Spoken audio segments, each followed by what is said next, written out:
Hello students, welcome back to AS Tutorials. This is your second video of very first chapter of 8 CBSE which is named as Crop Production and Management. So students, last video में हम लोग ने Selection of Seeds which is a सब topic of sowing की बात की थी। हम लोग ने सिलेक्शन ऑफ सीड्स की बात की थी, किस तरह से जो फार्मर्स होते हैं वो अच्छी तरह के सीड सिलेक्ट करते हैं फॉर सोइंग पर्पज़।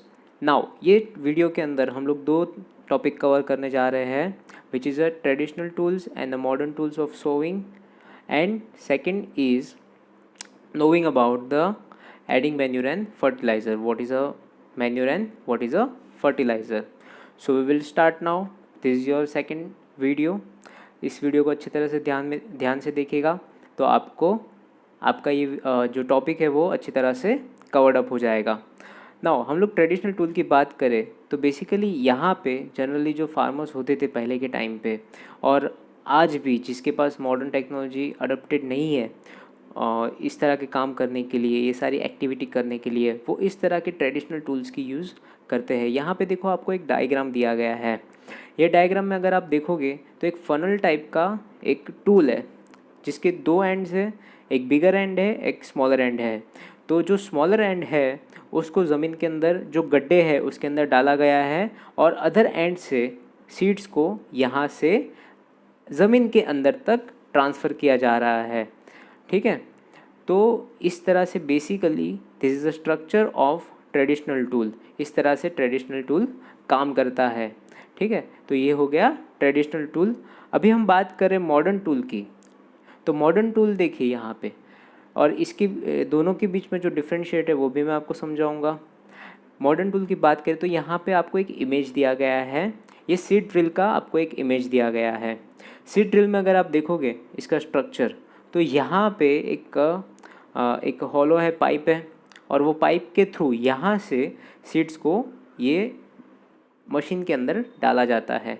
फिर ये दूसरे पाइप के थ्रू ये ट्रैवल करके ये नेल टाइप जो यहाँ पे आपको दिखाई दे रहा है स्ट्रक्चर, उसके अंदर वो ट्रैवल करते हैं सीड्स और उसके थ्रू वो ज़मीन के अंदर जाते हैं। फिर ये बैक साइड में आपको ये बड़े बड़े दूसरे नेल्स दिखाई दे रहे हैं स्टील्स के, वो जो काम करते हैं वो क्या काम करते हैं, वो क्या करते हैं कि पीछे के साइड से वो मिट्टी को सीड्स के ऊपर कवर्ड अप कर देते हैं। तो इस तरह से ये मॉडर्न टूल है, काम करता है। ठीक है, so this is the modern tool of sowing a seeds which is known as a seed drill. ठीक है, पहले के टाइम पे क्या होता था, जो ट्रेडिशनल टूल्स यूज़ होते थे for doing this sowing purpose, it is a time consuming and labour consuming. अगर आप यहाँ पे देखें तो दो जो फार्मर्स है वो दोनों को यहाँ पे इन्वॉल्व रहना पड़ता है फॉर डूइंग दिस एक्टिविटी। ठीक है, तो ये टाइम कंज्यूमिंग भी है, काफ़ी टाइम लगता था इसमें, क्योंकि इसमें देखो यहाँ पे एनिमल्स का यूज़ हो रहा है, तो एनिमल्स भी धीरे धीरे अपने हिसाब से उनको काम करवाना पड़ता है, तो ये टाइम कंज्यूमिंग था। पर मॉडर्न टूल की बात करें तो उसको हम किसी भी तरह से मॉडिफाई करके फटाफट वो काम कर सकते हैं। तो जो मॉडर्न टूल्स है these are the time saving and labour saving. Okay, so these were the traditional tools and modern tools of sowing a seeds. Okay, now this topic is covered up. Now we will talk about adding manure and fertilizer. Adding manure and fertilizer. What is a manure and what is a fertilizer? We will know about it in this video further. Now देखो यहाँ पे आपको एक definition दिया है, वो definition के अंदर क्या बोला गया है, the substance which are added to the soil in the form of nutrients for the healthy growth of a plants are called manure and fertilizer. ठीक है, तो यहाँ पे क्या बोला गया है, द सब्सटेंस, कोई भी एक ऐसा सब्सटेंस है which is in the form of nutrients के फॉर्म में उसको सॉइल के अंदर डाला जाता है। क्यों डाला जाता है, क्या पर्पज़ है उसका? पर्पज़ ये है कि healthy growth of the plant, for the healthy growth of the plant, तो प्लांट का जो ग्रोथ है वो हेल्दी हो, इस पर्पज़ के लिए ये सब्सटेंस को सॉइल के अंदर डाला जाता है। तो ऐसे सब्सटेंस को हम क्या कहेंगे, आइदर मैन्योर और आइदर फर्टिलाइज़र। ठीक है, now students the question is manure and fertilizer same? क्या मैन्योर और जो फर्टिलाइज़र है वो सेम है? No. So what is the difference between manure and fertilizer? What is a difference between this two? Okay, so we will know about it. देखो, पहले हम लोग मैन्योर की बात करते हैं, फिर फर्टिलाइज़र की बात करते हैं, और दोनों को समझने की कोशिश करेंगे, और दोनों के बीच में एंड में मैं आपको उसका डिफ्रेंशिएट बताऊंगा. ठीक है. सो पहले हम लोग मैन्योर की बात करते हैं, और उसके भी पहले इसकी ज़रूरत क्या है मैन्योर और फर्टिलाइज़र डालने की सॉइल के अंदर, उसको हम जान लेते हैं ब्रीफ में. ठीक है. बेसिकली स्टूडेंट्स, होता क्या है कि फार्म के अंदर जो सॉइल होती है उसके ऊपर अगर कोई भी फार्मर कंटिन्यूस क्रॉप्स का ग्रोइंग करेगा तो जो सॉइल है वो क्या हो जाएगी? पोर हो जाएगी. किस में? सर्टेन न्यूट्रिएंट्स में. तो जो मिट्टी है उसके अंदर जो न्यूट्रिएंट्स रहेंगे, और न्यूट्रिएंट्स क्या काम करते हैं वो मैंने ऑलरेडी आपको लास्ट चैप्टर के अंदर बता दिया है. ठीक है. तो ये जो कंटिन्यूस ग्रोइंग होगा, कंटिन्यूस वर्क होगा, उसकी वजह से क्या होगा कि जो न्यूट्रिएंट्स हैं सॉइल के अंदर वो धीरे धीरे ख़त्म होने लगेगी. इसको अगर हम लोग रिलेटेड करें किसी चीज़ से तो ऐसा बोल सकते हैं कि आप अगर कंटिन्यूस काम करो, है ना, तो कंटिन्यूस काम करोगे आप कोई भी, तो उसके लिए आपको एनर्जी लगेगी. तो थोड़ा थोड़ा करके आप जितना जितना काम करते जाओगे कंटिन्यूस कंटिन्यूस कंटिन्यूस, उतनी आपकी एनर्जी कम हो जाएगी. तो आपको एक रेस्ट चाहिए, और आपको एक अगेन कुछ एनर्जी कंज्यूम करने के लिए चाहिए, तभी आप आगे जाके काम कर पाओगे, वरना वो काम वहीं पे स्टॉप हो जाएगा, आप वो काम आगे नहीं कर पाओगे. राइट. तो इसी तरह से अगर फार्मर्स को, जो फार्मर्स है उनको जो क्रॉप है उनका अगर ग्रोथ अच्छी तरह से चाहिए, क्रॉप का ग्रोथ अगर अच्छी तरह से चाहिए, तो उसके लिए सॉइल के अंदर सर्टेन न्यूट्रिएंट्स कंटिन्यूस होना ज़रूरी है. राइट. तो बेसिकली यहाँ पे होता क्या है, वो न्यूट्रिशन प्रोवाइड कौन करता है? वो न्यूट्रिशन प्रोवाइड करता है मैन्योर और फर्टिलाइज़र. तो ये जो मैन्योर और फर्टिलाइज़र होता है वो सॉइल को रिचार्ज करने का काम हम लोग बोल सकते हैं कि वो क्या करता है, सॉइल को रिचार्ज करने का काम करता है. वापस से वो क्या करेगा? रिचार्ज करने का काम वहाँ पे करेगा. Right. So this is the work of manure and fertilizer. Further we will talk about it. देखो यहाँ पे क्या लिखा है. अभी मैं आपको मैन्योर के बारे में बताता हूँ कि manure is an organic substance obtain from the decomposition of plant and animal waste. तो जो प्लांट और एनिमल वेस्ट है उसको डिकम्पोजिशन करके मैन्योर बनाया जाता है. होता क्या है बेसिकली कि कुछ प्लांट्स हैं, डेड प्लांट्स वी कैन से, जिसका आपको यूज़ नहीं है, और एनिमल वेस्ट तो आपको पता ही होगा, जो भी काउ डंक होता है उसको हम लोग एनिमल वेस्ट बोलते हैं. तो ये प्लांट्स और एनिमल को फार्मर क्या करते हैं, एक गड्ढा जैसा बनाते हैं. फिर वो प्लांट्स को, वो एनिमल वेस्ट को, और कुछ मिट्टी वगैरह जो होती है उसको वहाँ पे वो लाके इकट्ठा करते हैं, और वहाँ पे उसको सड़ने देते हैं. We can say that the सड़ने देते हैं. ठीक है. और उस तरह से उसका डिकम्पोजिशन करते हैं, और एक नेचुरल मैन्योर तैयार होता है जिसका फार्मर इस्तेमाल करते हैं मिट्टी को, सॉइल को फर्टिलाइज करने के लिए. राइट. नाउ देखो यहाँ पे लिखा है places and allow it to decompose. The decomposition is cause by some micro organism. जो माइक्रो ऑर्गेनिज्म होते हैं उसके अंदर काम करते हैं और उसको डिकम्पोजिशन करते हैं. ये मैन्योर कैसे बनता है वो शायद आपने ऑलरेडी लास्ट स्टैंडर्ड में उसको पढ़ लिया है. ठीक है. तो हम लोग आगे बढ़ते हैं और आगे बात करते हैं. देखो बच्चों, यहाँ पे एक एक्सपेरिमेंट दिया है. एक्सपेरिमेंट बेसिकली क्या है कि आपको यहाँ पे एक 3 प्लांट उगाने हैं. 3 कप के अंदर 3 प्लांट उगाने हैं, ए, बी और सी. बेसिकली करना क्या है कि ए के अंदर जो मिट्टी है उसके अंदर आपको, देखो यहाँ पे दिया गया है कि क्या डालना है आपको. उसके अंदर ए के अंदर जो है वो आपको सॉइल के जो काउडंग होता है वो आपको मिक्स करना है ए वाले के अंदर. बी वाले के अंदर आपको क्या करना है, यूरिया मिक्स करना है. बी वाला जो प्लांट है उसके अंदर आपको यूरिया मिक्स करना है. और सी वाले प्लांट के अंदर की जो मिट्टी है उसके अंदर आपको कुछ यूज़ नहीं करना है, कुछ नहीं डालना है. जो मिट्टी है उसको ऐसी की ऐसी ही रहने देनी है, उसके अंदर कुछ नहीं डालना है। तो ए के अंदर काऊ डंग, बी के अंदर यूरिया और सी के अंदर प्लेन, राइट। तो इसके अंदर प्लेन रहेगा। होगा क्या, इसको 10 दिन तक आपको कंटिन्यूस पानी देना है और देखना है कि किसका ग्रोथ ज़्यादा होता है। ठीक है, देखो यहाँ पे आपको इमेज दिया गया है, वो इमेज के अंदर आपको दिखाया गया है कि जो ए प्लांट है वो थोड़ा कम ग्रो करा है, सबसे ज़्यादा बी ग्रो करा है और सबसे कम जो प्लांट ग्रो करा है वो सी वाला है। क्यों ऐसा? क्योंकि ये सी वाले मिट्टी के अंदर कुछ भी न्यूट्रिशंस नहीं थे, कुछ भी तरह के न्यूट्रिएंट्स नहीं थे। बी वाले के अंदर सबसे ज़्यादा न्यूट्रिएंट्स थे, इसलिए वो सबसे ज़्यादा ग्रो कर पाया, अच्छी तरह से ग्रो कर पाया। और ए थोड़ा कम ग्रो कर पाया। क्यों? क्योंकि उसके अंदर नेचुरल मैन्योर था। ठीक है, तो देखा हम लोग ने मैन्योर के बारे में और ये एक्सपेरिमेंट के बारे में। Now we will talk about fertilizer. Fertilizer की अगर बात करें, यहाँ पे देखो फर्टिलाइज़र की बात करें तो fertiliser is basically a chemical substance. ये दोनों के बीच का डिफरेंशिएट मैं आपको बताऊंगा। पहले मैंने आपको सेपरेटली मैन्योर के बारे में बताया और अभी मैं आपको फर्टिलाइज़र के बारे में बता रहा हूँ, और दोनों के बीच में डिफरेंशिएट भी करेंगे हम लोग बाद में आगे जाके। पहले हम लोग फर्टिलाइज़र देख लेते हैं। ठीक है, फर्टिलाइज़र की अगर बात करें तो fertilizers are chemical substance which are rich in a particular nutrients. अलग अलग तरह के फर्टिलाइजर्स आते हैं और अलग अलग तरह के फर्टिलाइजर्स अलग अलग न्यूट्रिएंट्स के अंदर रिच्ड होते हैं। ठीक है, so question is how are this different from manure, है ना। Question, what is the difference between manure and fertilizer. देखो दोनों काम एक ही करते हैं। क्या काम करते हैं? सॉइल जो है उसको क्या करते हैं? न्यूट्रिशन देने का काम करते हैं। क्या करते हैं? न्यूट्रिशन प्रोवाइड करने का काम करते हैं दोनों, मैन्योर एंड फर्टिलाइजर।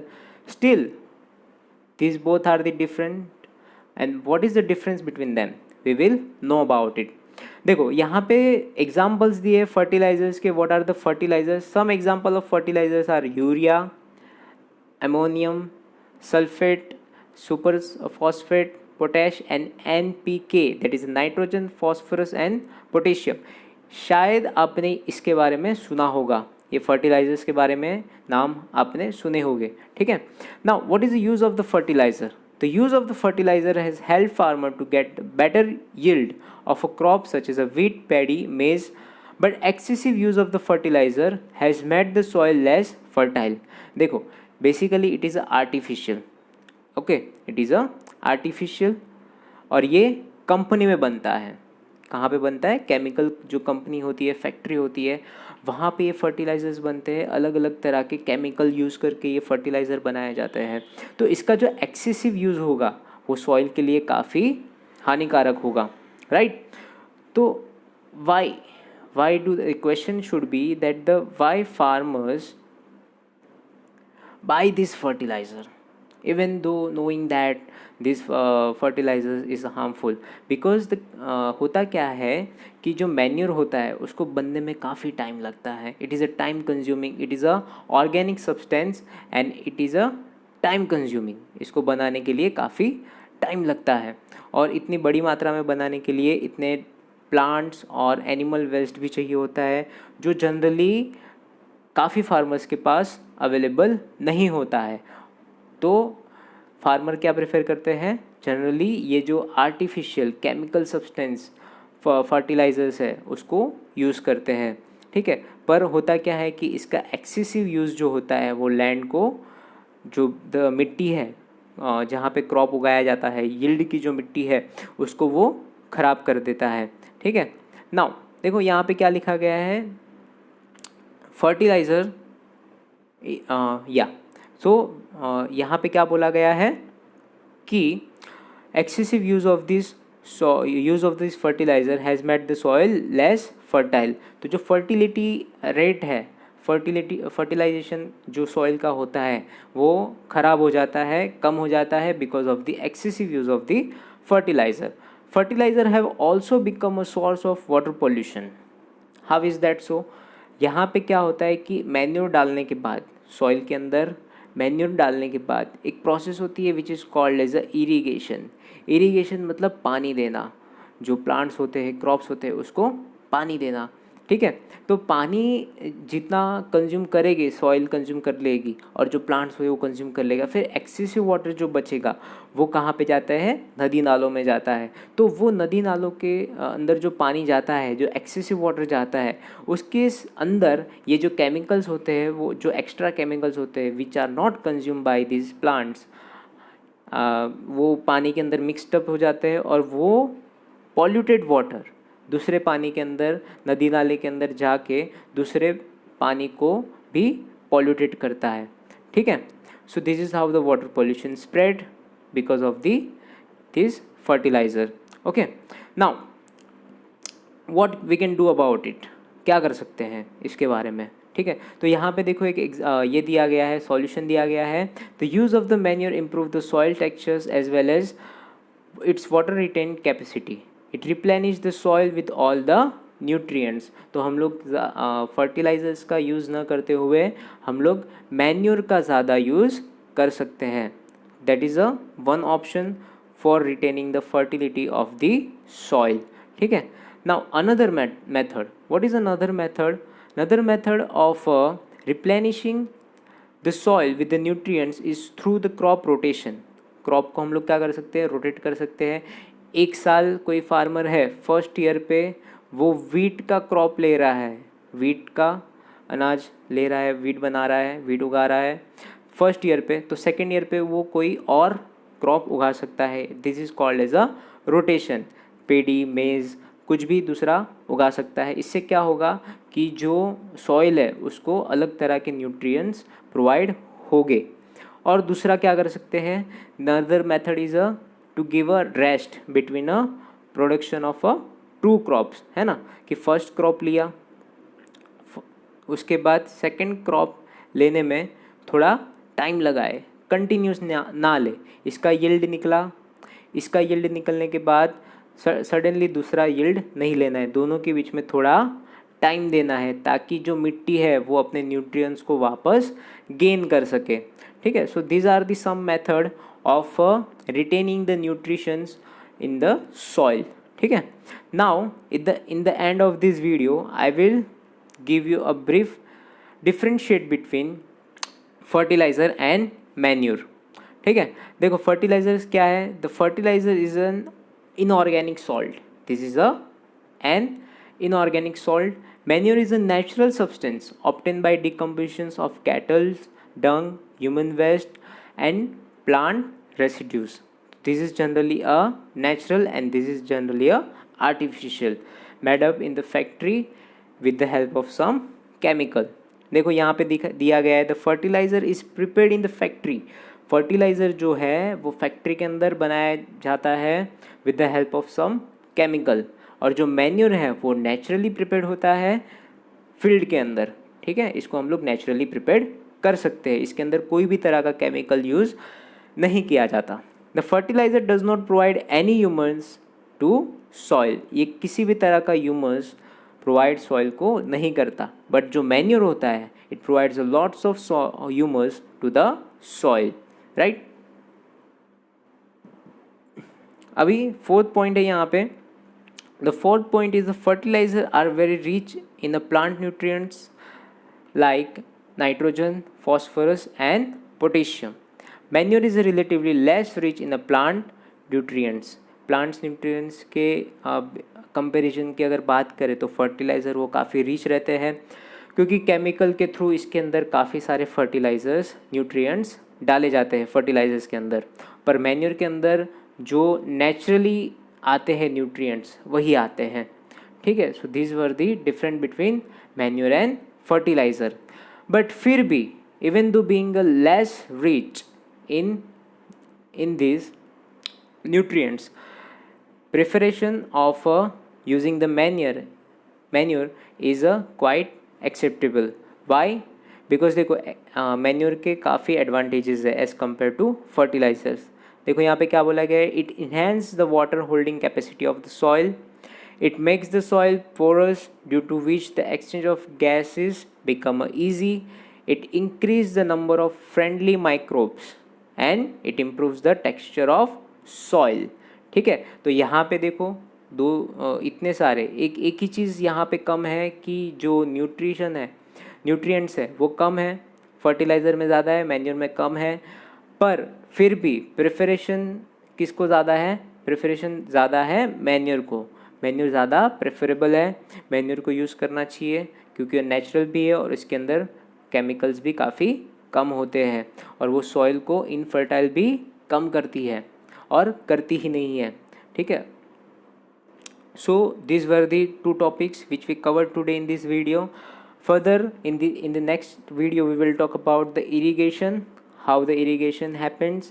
irrigation का मतलब क्या होता है? पानी देना, पानी देने yield है, क्रॉप्स है, क्रॉप्स को पानी देना पड़ता है ऑब्वियसली तो ही वो उगेंगे, ठीक है। तो कौन कौन सी मेथड से हम लोग उसको पानी दे सकते हैं और उसके सोर्सेस वगैरह और उसके मेथड्स, उसके टूल्स वगैरह हम लोग सब जानेंगे नेक्स्ट वीडियो के अंदर, ठीक है। So we will wind up here. Thank you.